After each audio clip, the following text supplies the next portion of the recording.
PCB নির্বাচনে নতুন ঝামেলা ভেস্তে গেল মন্ত্রণালয়ে ক্লাব সংগঠকদের সমঝোতার চেষ্টা। সরকারি হস্তক্ষেপের অভিযোগে তামিমপন্থী 15 ক্লাবের নির্বাচন বয়কটের হুমকি। ফারুক আহমেদের রিটে বিসিবি নির্বাচন থেকে 15 ক্লাবকে বিরত রাখার নির্দেশ হাইকোর্টের। বাতিল হওয়া 3 মনোনয়নপত্রের দুটিকেই বৈধ বলে জানালো নির্বাচন কমিশন। এশিয়া কাপের পারফরম্যান্সের জন্য সমর্থকদের কাছে ক্ষমা চেয়ে পোস্ট লিটন দাসের। বাজে সময় পার করে দ্রুতই স্বরূপে ফেরার দাবি। আফগান সিরিজ দিয়ে স্বপ্নবাজ টাইগাররা। বৃষ্টি আর বজ্রপাতে ভণ্ডুল ফুটবল দলের অনুশীলন। স্টেডিয়ামে গিয়েও ফেরত গেলেন জামাল জায়ানরা। হংকংকে হারিয়ে এশিয়া কাপে কোয়ালিফাই করার স্বপ্নে বুঁদ ফুটবলাররা। এবং কিছুক্ষণ পর চ্যাম্পিয়ন্স লিগের লড়াইয়ে চেলসির মুখোমুখি মরিনিওর বেনফিকা। গ্যালাতাসারাইয়ের আতিথ্য নেবে লিভারপুল। বায়ার্ন মিউনিখের প্রতিপক্ষ পাফোস এফসি।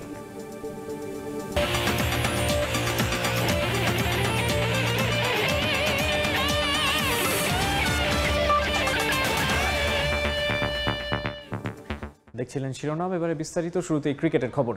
বাংলাদেশ ক্রিকেট বোর্ডের নির্বাচনে নতুন মেরুকরণ। সরকারি হস্তক্ষেপের অভিযোগ এনে নির্বাচন বয়কটের মতো সিদ্ধান্ত নিতে যাচ্ছে তামিম ইকবালের নেতৃত্বাধীন 15টি ক্লাব। সূত্র জানিয়েছে, গত কয়েকদিন ধরেই কয়েক দফায় সরকারের ক্রীড়া মন্ত্রণালয়ের সঙ্গে বিসিবি নির্বাচনের প্রার্থিতা নিয়ে সমঝোতা বৈঠক হয়েছে ক্লাব সংগঠকদের। সেখানে মন্ত্রণালয়ের পক্ষ থেকে ক্যাটাগরি বি এর 10 পরিচালক পদের মধ্য থেকে 3 জন নিজেদের পছন্দ মতো প্রার্থী চাওয়া হয়। শুরুতে এই দাবি মেনে নেওয়া হলেও পরে নিজেদের মধ্যে ভুল বোঝাবুঝি সৃষ্টি হলে সরকারের সঙ্গে সব সমঝোতা বাতিল করে দেয় তামিম ইকবালের নেতৃত্বাধীন ক্লাব সংগঠকরা। উন্মুক্ত নির্বাচনের জন্যই প্রস্তুতি নেন তারা। কিন্তু আজ মঙ্গলবার তৃতীয় বিভাগের 15 ক্লাবের বিরুদ্ধে ফারুক আহমেদ হাইকোর্টে রিট করলে আবারও ঘোলাটে হয় পরিস্থিতি। সরকারি হস্তক্ষেপের অভিযোগ করে এবার নির্বাচন বয়কটের সিদ্ধান্ত নিতে যাচ্ছে 15টি ক্লাব। রাতেই নিজেদের মধ্যে বৈঠক করেছেন তারা। সেখান থেকে জানানো হয়েছে বুধবার মনোনয়নপত্র প্রত্যাহারের দিন তারা গণপ্রত্যাহার করবেন। সরকারের নীল নকশার এই নির্বাচনে অংশ নিতে চান না বলেও জানিয়েছেন ক্লাব সংগঠকরা।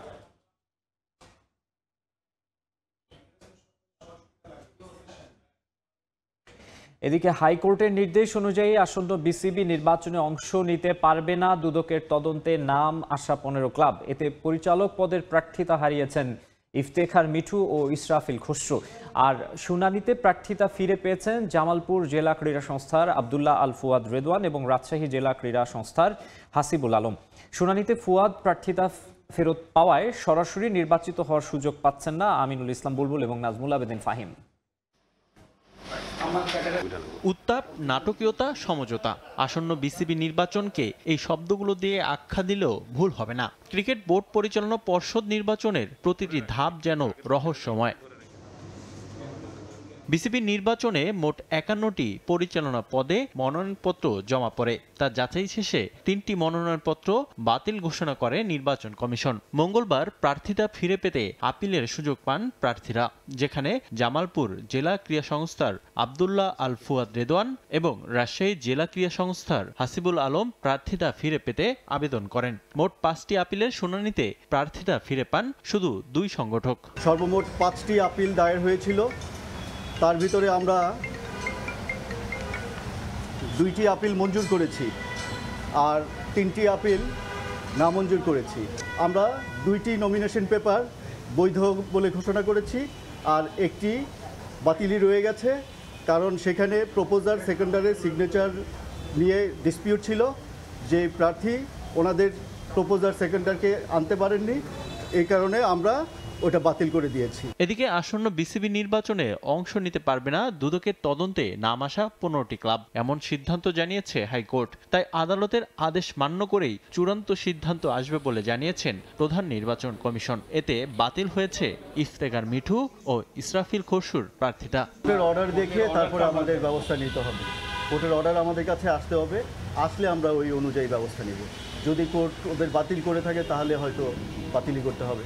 আব্দুল্লাহ আল ফুয়াদের আপিল মঞ্জুর হওয়ায় ঢাকা বিভাগে সরাসরি নির্বাচিত হওয়ার সুযোগ নেই আমিনুল ইসলাম বুলবুল ও নাজমুল আবেদিন ফাহিমের। এদিকে প্রার্থিতা ফিরে পেলেও সুষ্ঠু নির্বাচন নিয়ে সন্দিহান হাসিবুল। সশরীরে যদি সমর্থন দেয় তাহলে আর কি বাকি থাকে। যাই হোক, নির্বাচন কমিশন বুঝতে পেরেছেন এবং আমাকে বৈধ প্রার্থী হিসেবে ঘোষণা করেছেন। মনে করছি যে রাজশাহীর ভোটটা আমি ফেয়ার পাবো না, কারণ এখন পর্যন্ত 5টা যদি কাউন্সিলর ফোন বন্ধ রাখে, কোনো এক জায়গায় থাকে, তাহলে আমি কি করে মনে করব যে ইলেকশন ফেয়ার হবে। বুধবার ঘোষণা আসবে চূড়ান্ত প্রার্থীর তালিকা। রিফাতুল ইসলাম মিরন, সময় সংবাদ, ঢাকা। বাংলাদেশ ক্রিকেট বোর্ডের নির্বাচন এবং সমসাময়িক ক্রিকেট বিষয় নিয়ে আলোচনা করতে আজ আমাদের সঙ্গে স্টুডিওতে আছেন সিনিয়র ক্রীড়া সাংবাদিক সিকান্দার আলী। সিকান্দার ভাই, আপনাকে স্বাগত জানাচ্ছি। ধন্যবাদ আপনাকে। আমরা ক্রিকেট বোর্ড নির্বাচন নিয়েই একটু কথা বলি। প্রথমে একেবারে শেষ, যত সময় ঘনিয়ে আসছে তত এই ক্রিকেট বোর্ড নির্বাচন মানে আমরা যেটা বলি যে সিরিয়াল, মেগা সিরিয়াল, মানে নাটকের পর নাটক আমরা দেখতে পাচ্ছি। এখন পর্যন্ত আপনার অবজারভেশনটা কি? দেখেন, আপনি প্রথম থেকে দেখেছেন নাটক, সেই নাটক এখন চলে গেছে নোংরামির পর্যায়ে। নাটক একটা পর্যায় পর্যন্ত থাকে, সেটা গ্রহণযোগ্য হয় সামাজিকভাবে, যারা প্রাতিষ্ঠানিক থাকে সেই প্রাতিষ্ঠানিকভাবে গ্রহণযোগ্য হয়, কিন্তু যখন নোংরামি পর্যায়ে চলে যায় তখন কিন্তু সেটা কারোর জন্যই শুভ ফল বয়ে আনে না। এবং বাংলাদেশের ক্রিকেটের ক্ষতিগ্রস্ত করার জন্য, ক্রিকেটকে ধ্বংস করার জন্য, পিছিয়ে দেওয়ার জন্য যত রকমের অপকর্ম আছেন, এই অপকর্মগুলো করছে। আপনারা দেখেন কারা এখন, কাদেরকে ঘিরে এই অপকর্মগুলো হচ্ছে। বাংলাদেশের ক্রিকেটার কিন্তু তারা লিজেন্ডারি ক্রিকেটার ছিলেন। এখন এখানে কে প্রেসিডেন্ট হতে চান? আমিনুল ইসলাম বুলবুল, তামিম ইকবাল, তার সঙ্গে আছেন ফারুক আহমেদ। তো তারা কিন্তু প্রত্যেকে এক একজন ক্যাপ্টেন, এক একজন লিজেন্ড ক্রিকেটার তাদের সময়ের।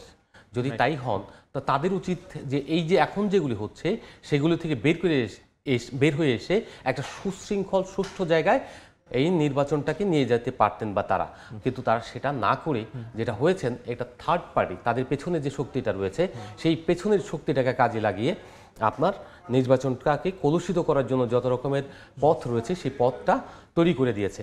এখন আমরা যেটা জানতে পারছি যে আগামীকাল তামিম ইকবাল প্যানেল, যেটা সেই তামিম ইকবালের প্যানেলের ম্যাক্সিমাম লোকজন মনোনয়ন প্রত্যাহার করতে পারে। কালকে হচ্ছে মনোনয়ন প্রত্যাহারের দিন। সেই ক্ষেত্রে নির্বাচনের আসলে সমীকরণটা কি দাঁড়ায়? দেখুন, এখানে তো ডামি প্রার্থীর অভাব নেই। 30 জন ফর্ম জমা দিয়েছেন, অর্থাৎ মনোনয়ন জমা দেওয়া যে এখান থেকে যদি 10 জন কিংবা 12 জনও প্রত্যাহার করে নেয় তাহলে কিন্তু আরও 12 জনের বেশি থাকে।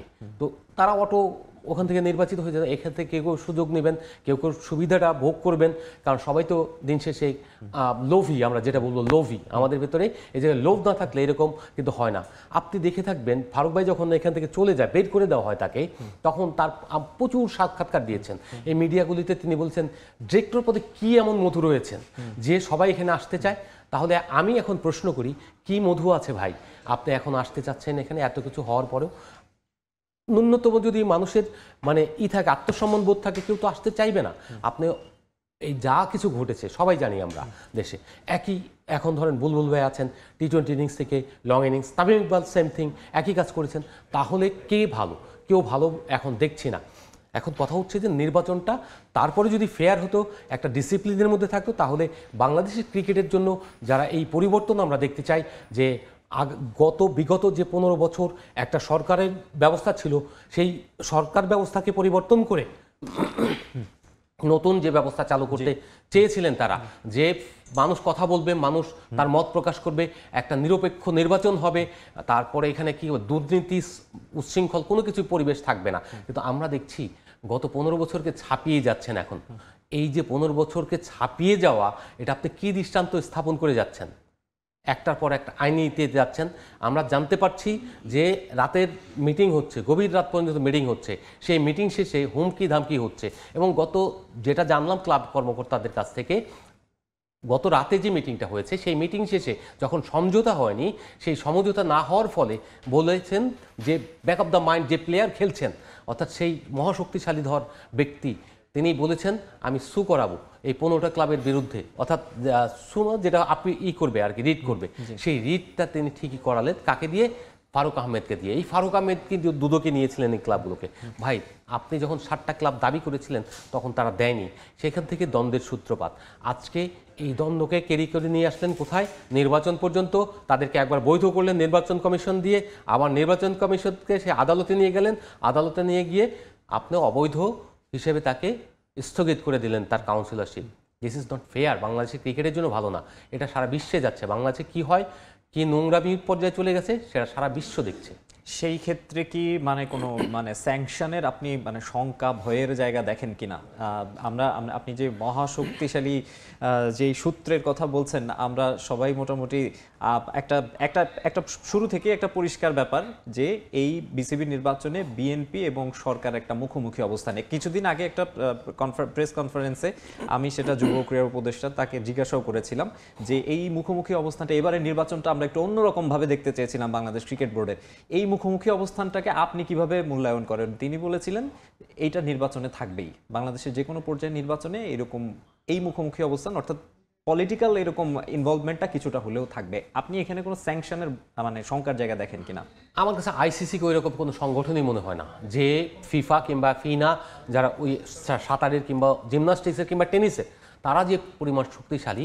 আপনি ওয়াইসির কথা চিন্তা করেন, রাশিয়ার মতো দেশকে একেবারে অলিম্পিকে খেলতেই দেয়নি। কেন ইমাজিন? বাংলাদেশ ক্রিকেট বোর্ড যা তা করছে, বাংলাদেশ ক্রিকেট বোর্ডে যা তা হচ্ছে, সরকারি হস্তক্ষেপ একেবারে ওপেনলি হচ্ছে, সেই জায়গা থেকে আপনি সেই কোনো কিছু বলছেন না, আপনি অবজার্ভ করছেন। কাকে দিয়ে অবজার্ভ করছেন আপনি এখানে? আইনগত দিক দিয়ে না কোন দিক দিয়ে? আপনারা বোঝেন না যেটা হচ্ছে। এখন উপদেষ্টা যেটা বললো, আপনি এটা বললেন যে উপদেষ্টা বলেছেন যে বাংলাদেশের নির্বাচনে এরকম হবেই, সরকার আর প্রতিদ্বন্দ্বী দল মুখোমুখি হবে, এটা তো হতে পারে না। আপনি তো নিরপেক্ষ সরকার, আপনি তো নির্বাচিত সরকার না যে আপনি অন্য কোনো পার্টি, আপনি তো জামাত না। যদি বলেন জামাত তাহলে প্রকাশ করেন না, আপনি বিএনপি আর জামাত হলে তাহলে ঠিক আছে, কিন্তু যখন নিরপেক্ষ সরকার থাকে, যখন অনির্বাচিত সরকার থাকে, তখন এটা তো মুখাপেক্ষি মানে মুখোমুখি হওয়ার কথা না, সংঘর্ষ হওয়ার কথা না, বরঞ্চ কীভাবে ফ্রি এবং ফেয়ার ইলেকশন দেওয়া যায় সেই প্রক্রিয়ার দিকে নিয়ে যাওয়া উত্তম। কিন্তু সেই উত্তম জায়গায় আপনি না গিয়ে আপনি যদি ব্যাক হ্যান্ডে খেলেন এবং পেছনে যদি দরজা দিয়ে আপনি অনেক কিছু করতে যান, সেটা বাংলাদেশের ক্রিকেটের জন্য তো দূরে থাক, প্রত্যেকটা স্পোর্টসের জন্যই এটা ক্ষতিকর। এই দৃষ্টান্ত কিন্তু আজীবনের জন্য থেকে যাবে। তামিম ইকবাল একটা কথা বলেছিলেন যে যেটা হচ্ছে এটা কিন্তু একটা ল হয়ে যাবে, প্র্যাকটিস হয়ে যাবে। যেটা পাপনরা করেছিলেন তার চেয়ে বেশি আপনারা খারাপ করছেন। তার মানে হচ্ছে যে যায় দিন ভালো, 80 দিন খারাপ। আবার যখন এইটা পরবর্তীতে অন্য কেউ আসবে, তারাও কিন্তু এই ব্যাড প্র্যাকটিস বা ম্যাল প্র্যাকটিস এটা করতে থাকবে। জি, এটা মোটেও আসলে এক্সপেক্টেড না। আমরা এই বিষয়ে আরও কথা বলবো, আমাদের হাতে একটা রিপোর্ট রয়েছে। আমরা ক্রিকেটের আরও অন্যান্য বিষয় নিয়েও আপনার সঙ্গে কথা বলতে চাই। দর্শক, কথা বলছিলাম সিনিয়র ক্রীড়া সাংবাদিক সেকান্দার আলীর সঙ্গে। আমরা একটু খেলার খবরে যেতে চাই, মাঠের খেলার খবরে একেবারে। এশিয়া কাপে সমর্থকদের প্রত্যাশা পূরণ করতে না পারায় দুঃখ প্রকাশ করেছেন টাইগারদের নিয়মিত অধিনায়ক লিটন দাস। ফাইনালে ওঠার সুবর্ণ একটা সুযোগ পেয়েছিল দল, কিন্তু সুপার 4-এ শেষ 2 ম্যাচে হেরেছে বাংলাদেশ। ভারত ও পাকিস্তানের বিপক্ষে সতীর্থদের পারফরমেন্স নিয়ে হতাশ লিটন। এদিকে এর মাঝেই আফগানিস্তানের বিপক্ষে হোয়াইট বল সিরিজের জন্য প্রস্তুতি চালিয়ে যাচ্ছে টাইগাররা। শারজায় 3 ম্যাচ টি-20 সিরিজ মাঠে গড়াবে 2 অক্টোবর। ক্রিকেট বোর্ড নির্বাচনের ডামাডোলে আড়ালেই চলে গেছে জাতীয় দলের এশিয়া কাপ নিয়ে আলোচনা। ফাইনালে ওঠার মোক্ষম সুযোগ কেন হেলায় হারালো দল, ঘাটতি ছিল কোথায়, এসব নিয়ে কাটাছেড়াই তো এখন স্বাভাবিক। কিন্তু সবাই যেন বেমালুম ভুলতে বসেছে আরও এক ইভেন্ট খালি হাতে শেষ করেছে বাংলাদেশ ক্রিকেট দল। লেখা হয়েছে ব্যর্থতার গল্প। ব্যর্থ শব্দটায় আপত্তি থাকতে পারে সংশ্লিষ্ট অনেকের। যাদের নিয়ে উচ্চাশা ছিল না তারাই তো আফগানিস্তান শ্রীলঙ্কার মতো দলকে হারিয়েছে, গ্রুপ পর্ব পেরিয়ে উঠেছে সুপার 4-এ, সম্ভাবনা তৈরি করেছে ফাইনালে খেলার। তাই নিজেদের সফল দাবি করতে পারেন কেউ কেউ, কিন্তু চ্যাম্পিয়ন হওয়ার স্বপ্ন দেখিয়ে যাওয়া দলের পারফরমেন্সকে আহামরি বলার সুযোগ কি আছে?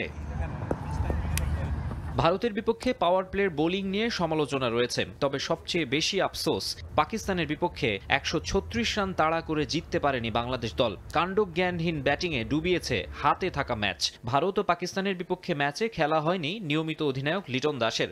ইনজুরিতে পড়ায় ডাগআউটে বসেই দেখেছেন জাকের আলীর নেতৃত্বে দলের ধরাশায়ী হওয়া। বড় গলায় শিরোপা জয়ের লক্ষ্যের কথা বলেও প্রত্যাশা পূরণে ব্যর্থ হওয়ায় সামাজিক যোগাযোগ মাধ্যমে সমর্থকদের কাছে দুঃখ প্রকাশ করেছেন। শিগগিরই UAEর বিমান ধরার কথা তাদের।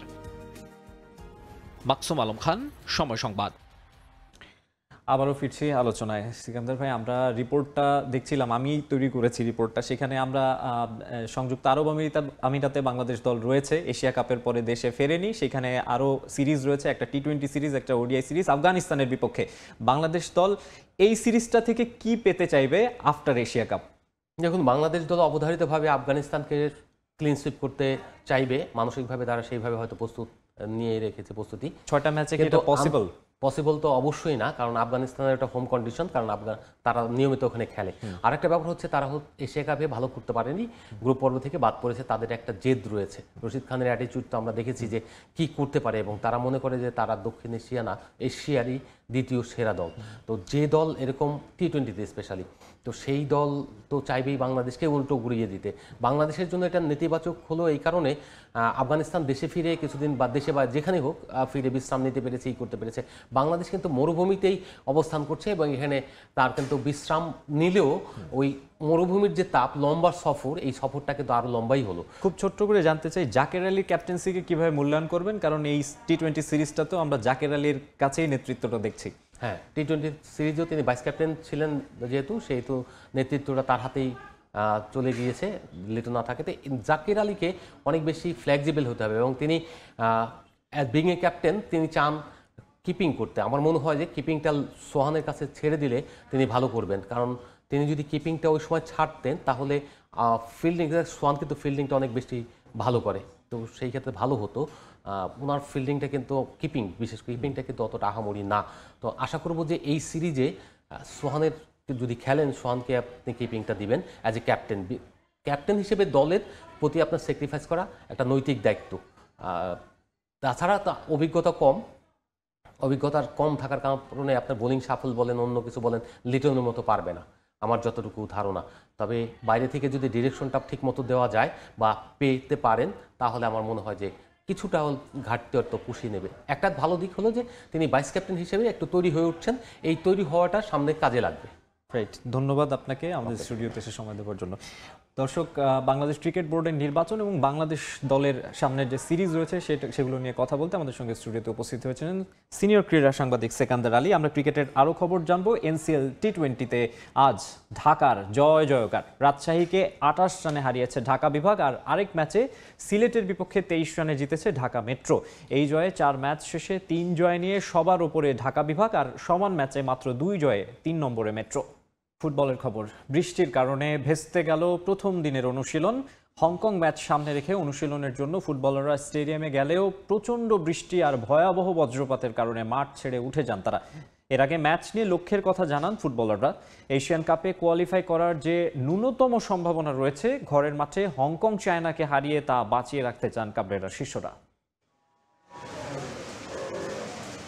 হামজা ফাহমেদুলের পর জাতীয় ফুটবলের স্পটলাইটে জায়ান আহমেদ। জাতীয় দলের প্র্যাকটিস জার্সি গায়ে চাপিয়ে অনুশীলনের প্রথম দিনটাতেও তার সঙ্গে ইতালিয়ান প্রবাসী। সকালেই ঢাকায় পা রেখেছেন ফাহমেদুল, ঘণ্টা কয়েক বিশ্রাম নিয়েই অনুশীলনে তিনি।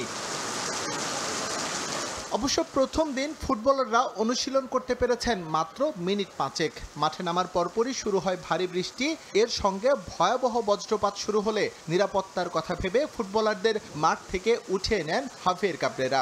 এর আগে অবশ্য হংকং চায়না ম্যাচ নিয়ে নিজেদের লক্ষ্যের কথা শুনিয়েছেন ফুটবলাররা। কোয়ালিফাই করতে হলে আপনার এই ম্যাচটা অনেক ইম্পর্টেন্ট। আমাদের যেই কাজগুলা করতে হবে ওদের সাথে খেলতে হলে, ওগুলো আমরা এখানে প্রপারলি 100% যদি আমরা না করতে পারি তাহলে আমাদের জন্য ডিফিকাল্ট। আমরা সবাই নিজেদের দিকে ফোকাস রাখছিলাম, যেহেতু আমাদের এটা ইম্পর্টেন্ট ম্যাচ। তো আমরা এখন আমাদের যেটুকু আমাদের হাতে সময় আছে ওইটুকুতে আমাদের নিজেদেরকে ঝালিয়ে নিয়ে আমাদের বেস্টটুকু দিতে চাই। চলতি বছর জাতীয় দলে কয়েকজন প্রবাসী যুক্ত হওয়ায় ফুটবলারদের মাঝে বেড়েছে প্রতিদ্বন্দ্বিতা। বিশেষ করে বলতে গেলে মাঝে এই লড়াইটা ব্যাপক। ফাহমেদুল ফাহিম একই পজিশনে খেলায় লেফট উইং থেকে প্রথম একাদশে জায়গা পেতে সব সময় আপ টু দ্য মার্ক থাকতে হয় তাদের। সম্প্রতি লেফট ব্যাক হিসেবে জায়ান দলে ঢোকায় ছিটকেই গেছেন ইসা ফয়সাল। দলের মধ্যে তৈরি হওয়া এই লড়াই ইতিবাচক হিসেবেই দেখছেন ফুটবলাররা। একটা টিমে যত চ্যালেঞ্জ থাকবে এটা আসলে টিমের জন্য ভালো, আর এটাই মনে করি চ্যালেঞ্জটা থাকা উচিত। আর এটা আমরা পার্সোনালি নিচ্ছি না যে প্লেয়ার টিমের মধ্যে একটা পজিশনে 2টা 3টা 4টা প্লেয়ার, সো এটা আমরা ইন্ডিভিজুয়ালভাবে নিচ্ছি না, এটা টিম হিসাবে আমরা পাওয়ার হিসাবেই নিচ্ছি। খামখেয়ালিভাবে থাকার কোনো সুযোগ নেই, সবাইকে প্রমাণ করে থাকতে হবে। তো এখানে মনে করি আমি আমার নিজের সর্বোচ্চটুকু দিব, যেহেতু আমরা পরপর 2টা ম্যাচ খেলবো। তো home match is very important. তো আমরা চেষ্টা করব 2 ম্যাচই যাতে আমাদের পক্ষে থাকে।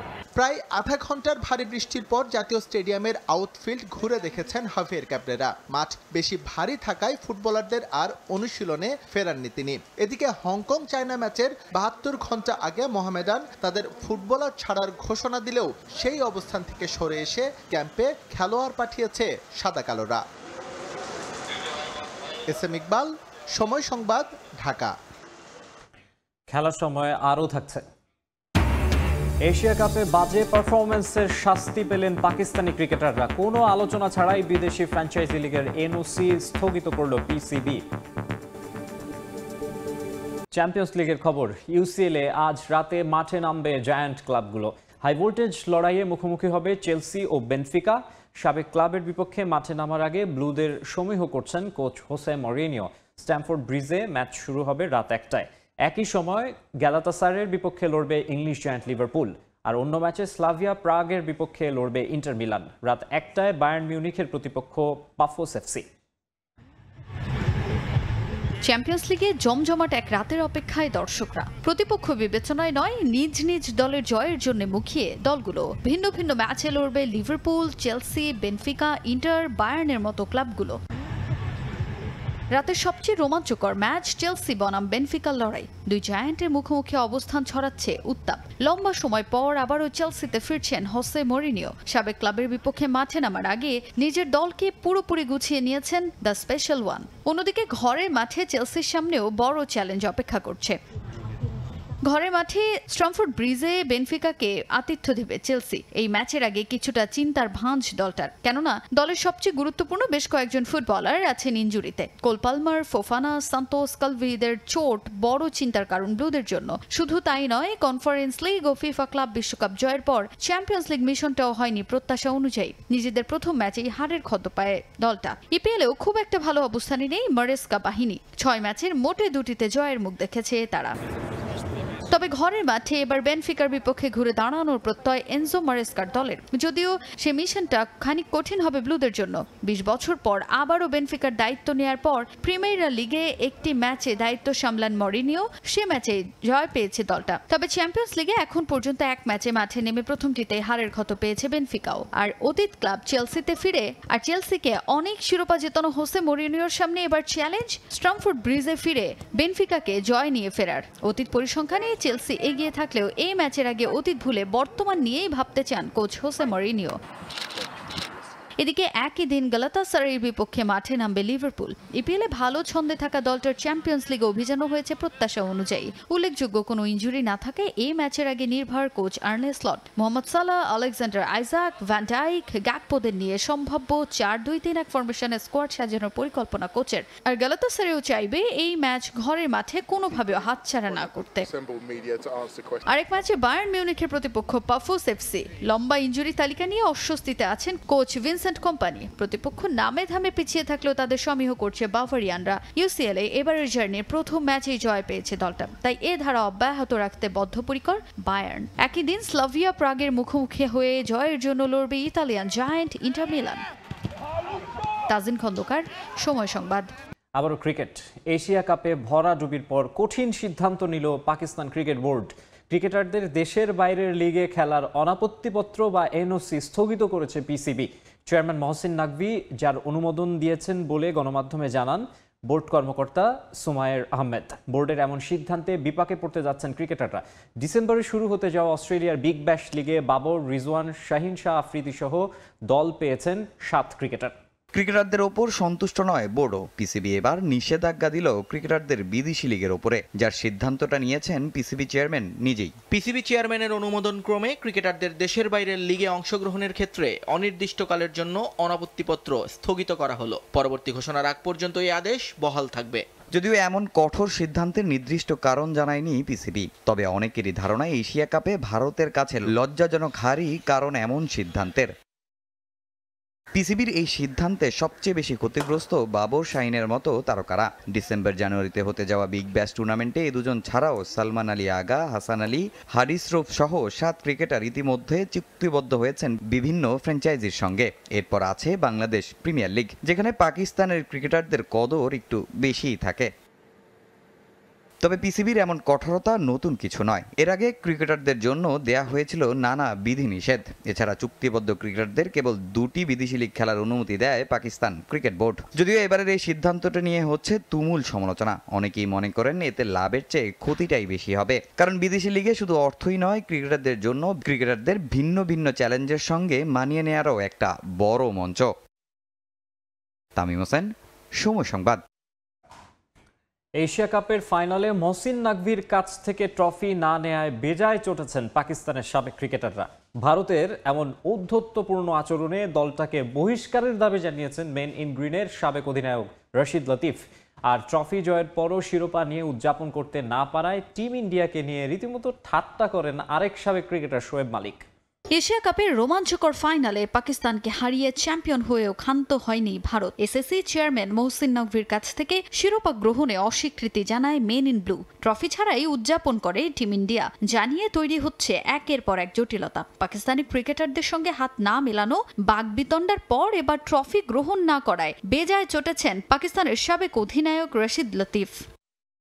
ভারতীয়দের এমন আচরণে ক্ষুব্ধ সাবেকরা। তাদের মতে 22 গজের লড়াইয়ে এ ধরনের আচরণ কখনোই কাম্য নয়। ভারতের এমন দাম্ভিক আচরণে নষ্ট হচ্ছে ক্রিকেটের সৌন্দর্য। ক্রিকেটকে আশ্রয় করে ভারত যা করছে তা কখনোই শোভন নয়। ব্যাট বলের লড়াইটাকে নষ্ট করার জন্য ভারত দলকে বহিষ্কারেরও দাবি করেন পাকিস্তানের সাবেক অধিনায়ক রশিদ লতিফ।